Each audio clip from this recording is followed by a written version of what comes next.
इसी जीसस को परमेश्वर, प्रभु और राजा मानते हैं।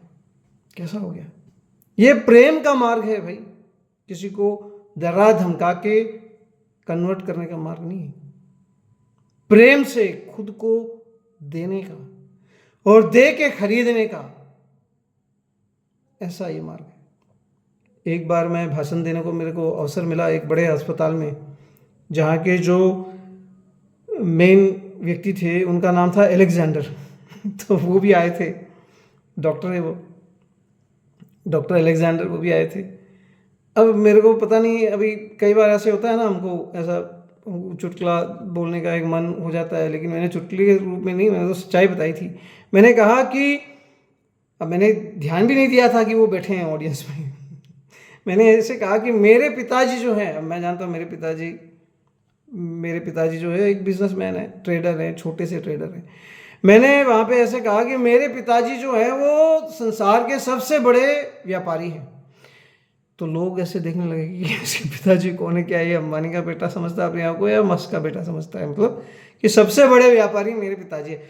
और फिर मैंने कहा कि उन्होंने जो है अपना लहू देके सारे संसार को खरीद लिया। एलेक्जेंडर आया सारे संसार को जीतने के लिए, लेकिन खाली हाथ आया, खाली हाथ चला गया। उसने अपने हाथ ऐसे पसार दिए, मरते वक्त कहा कि मेरे हाथों को बाहर रखना, यह दिखाने के लिए कि मैंने कुछ भी हासिल नहीं किया है। लेकिन एक व्यक्ति ऐसा था जिसने अपने हाथों को पसार के मृत्यु कबूल कर ली। प्रेम के लिए, प्रेम से उसने अपने जीवन को बलिदान कर दिया, अपने ईश्वर की इच्छा के अनुसार और अपने लोगों के उद्धार के लिए उसने अपने आप को दे दिया। और उसके 5 लीटर 5.5 लीटर ब्लड से उसने पूरे संसार को खरीद लिया। वो सबसे बड़े बिजनेसमैन है। अब अलेक्जेंडर जो थे अंकल वहाँ पे बैठे थे, उनको ऐसा लगा कि जैसे जैसे वो छोटे हो गए लेकिन परमेश्वर के सामने तो हम सब छोटे हैं, है ना। मैंने उनको बुरा दिखाने के लिए नहीं कहा था, लेकिन कहने का मतलब ये है कि संसार में आप कुछ भी पालो, एक ना एक दिन आपको उसको छोड़ के जाना पड़ेगा, चाहे बिलियंस ऑफ डॉलर्स हो आपके, लेकिन छोड़ के जाना पड़ेगा। लेकिन ऐसा कोई भी नहीं है जिसने मृत्यु को जीत लिया हो, जिसने सड़न को जीत लिया हो। वो सिर्फ जीसस है। सिर्फ जीसस आपको ये जीवन दान दे सकता है, पाप क्षमा, अनुग्रह, अनंत जीवन। जब वो वापस आएंगे आपको शरीर के साथ, ये जो शरीर है आपका, इस शरीर के साथ जीवन मिलेगा और आप उसके साथ इस संसार में जो उस समय बदल गया होगा राज करोगे। क्या ये आप भरोसा कर पा रहे हो? अगर ये भरोसा करते हो और उसमें रहते हो तो इस अनंत जीवन को, जैसे पौलुस ने महसूस किया था, इस प्रेम की सामर्थ्य को जैसे पौलुस ने महसूस किया था, आप भी महसूस करोगे। God bless you. ये 3रा अध्याय जो है बहुत महत्वपूर्ण है। ये 6 अध्याय है इफिसियंस की पत्रिका के, इसमें 3रा अध्याय जो है बहुत महत्वपूर्ण है। इसमें एक और बात है जो मैं 4थे अध्याय के साथ में आपको बताना चाहता हूँ, लेकिन अभी जो आपने समझा है कि प्रेरित पौलुस कष्ट उठाने को तैयार है इस सत्य को कायम रखने के लिए। प्रेरित पौलुस ये सत्य कह रहे हैं कि जीसस के द्वारा अन्य जातियों को भी वही मीरास जो यहूदियों को मिल रही है, जो इब्राहिम के संतान को, इज़राइल को, इब्राहिम की और उनके पुत्रों की, उनके परिवार की कुर्बानियों की वजह से मिलनी चाहिए थी, वो सबको मिल रही है और हम सब उसमें भागीदार हैं। और ये बात जो है कलीसिया के द्वारा, जिसमें हर जाति से लोगों को परमेश्वर ला रहा है, परमेश्वर हर जाति के पीछे जो भी पावर है, जो भी बड़े प्रभु है, उनको दिखाना चाहता है कि ये सच्चा परमेश्वर है। वो प्रेम ही सच्चा रास्ता है। अगर आप राह को देखोगे तो उसका रास्ता क्या था, फरो का रास्ता क्या था? राह उसका परमेश्वर था। राह बोले तो सूर्यवंशी खिलाते थे वो इजिप्ट के। वो कहते थे कि सूर्य हमारा पिता है और हम उसके पुत्र हैं और हम उसके नाम पे राज कर रहे हैं। फॉरो, लेकिन सारे के सारे मर गए, अभी भी गड़े हुए हैं, कोई भी उठा नहीं जीवित। और उनका राज्य कैसा था?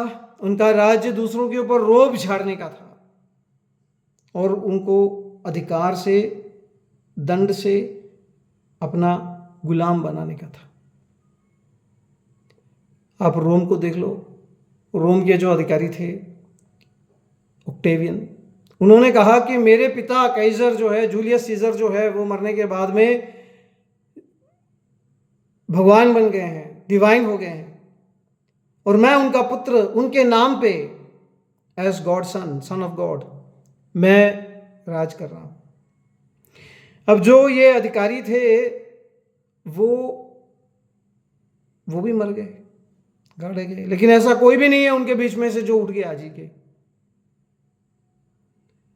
और जितने भी सीजर थे, कैसर थे, वही सार जो रशिया के अधिकारी हैं, सार जो अपनी जितने भी यूरोप के राजा लोगों के परिवार है, वो सारे उससे कनेक्टेड है, कैसर से कहीं ना कहीं।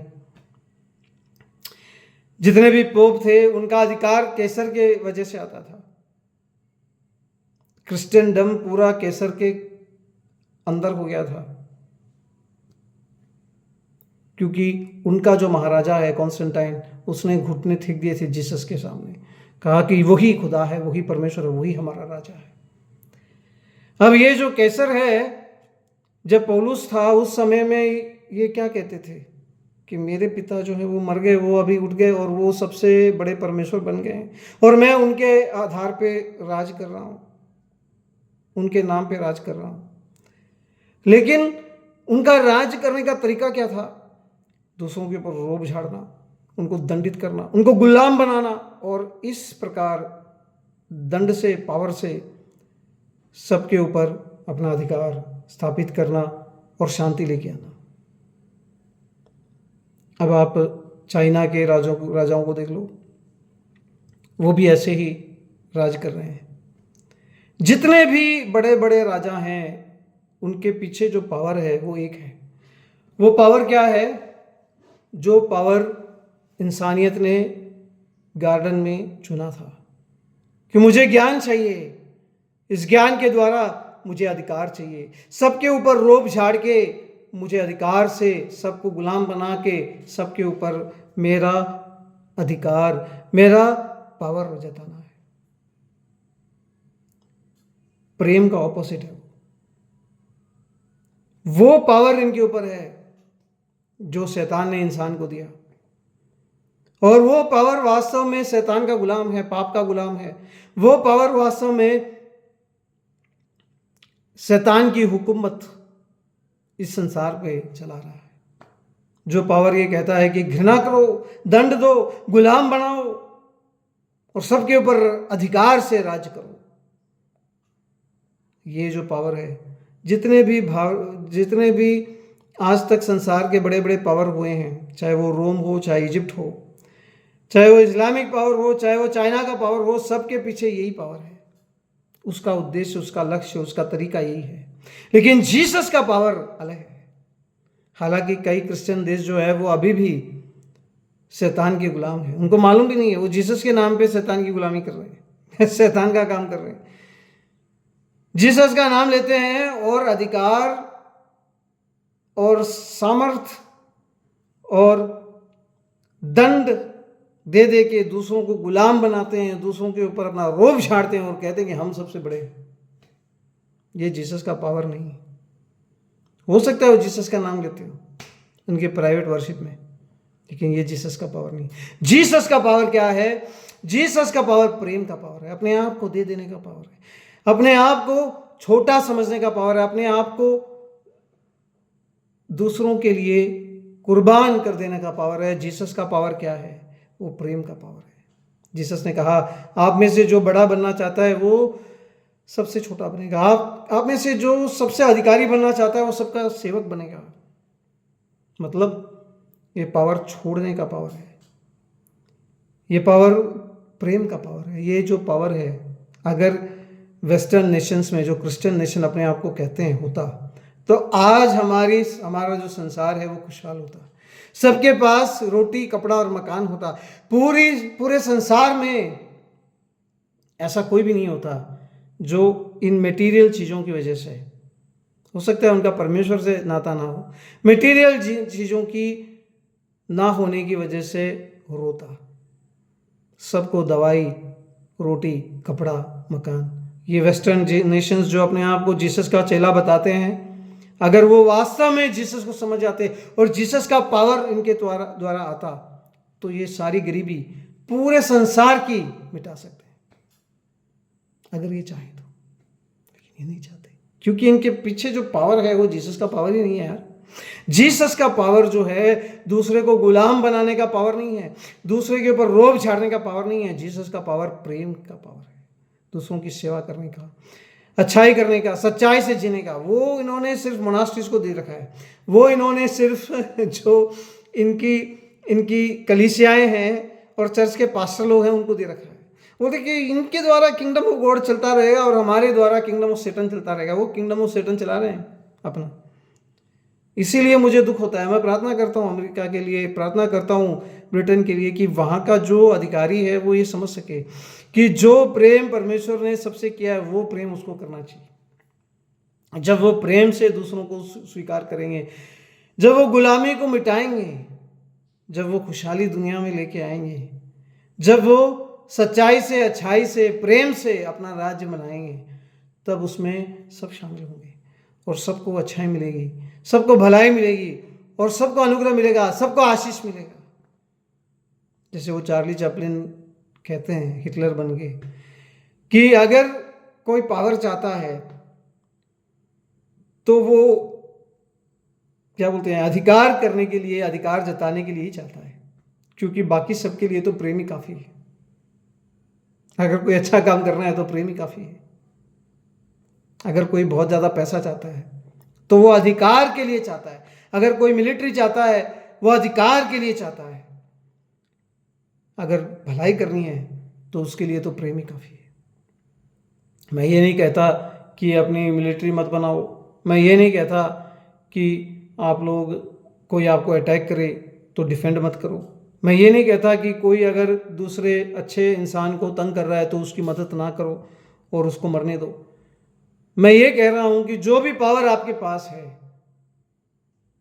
उसका सही इस्तेमाल करो। किस प्रकार से? प्रेम करके, अच्छाई करके, सच्चाई से, दूसरों की सेवा करके। वो जीसस का पावर है।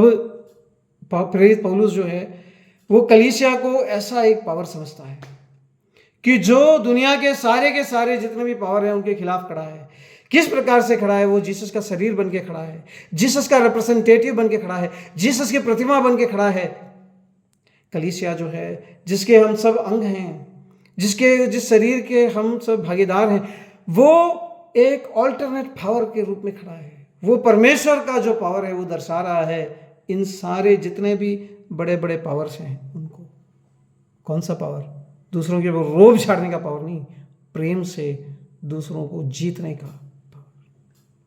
वो पावर है जीसस का पावर। और वो पावर पौलुस कह रहे हैं कि पूरा संसार महसूस कर रहा है आपके द्वारा। जब आप यहूदी, यूनानी, रोमी एक साथ खड़े होकर जीसस को परमेश्वर बुलाते हो और सब कुछ बांटते हो और सच्चाई से, अच्छाई से सेवा करके जीते हो, और कोई भी दुखी हो तो उसका दुख बांटते हो, कोई भी खुश हो तो उसके साथ खुशी मनाते हो। वो पावर जो आपके द्वारा संसार में आ रहा है उसको पूरा का पूरा ब्रह्मांड, पूरे के पूरे जितने भी बड़े बड़े नेता हैं उनके पीछे जितने भी पावर हैं, जितने भी बड़े बड़े साम्राज्य हैं जिनके पीछे जो शैतान का अधिकार है, जो पावर है, वो देख रहे हैं। और ये परमेश्वर के नाम की महिमा के लिए। इसलिए ये मत समझो कि मैं कमजोरी में हूँ, हालांकि मैं जेल में हूँ, मैं अकेला हूँ, मेरे साथ कोई नहीं है, फिर भी मैं इसका गवाह बन के खड़ा हूँ कि ऐसा एक प्रेम है। और ये प्रेम जो है वो अमर प्रेम है। इस प्रेम के द्वारा ही परमेश्वर अमरता संसार में लेके आने वाला है, और उसके सत्य को कायम रखने के लिए बिना हिंसा करे, बिना नादानी करे सच्चाई के साथ मैं खड़ा हूँ। मैं जेल में हूँ, लेकिन मैं एक गवाह हूँ इस प्रेम का जो परमेश्वर ने पूरे संसार से किया है। इसलिए परमेश्वर में आप धैर्य प्राप्त कीजिए और डट के खड़े रहिए। God bless you. Have a great day.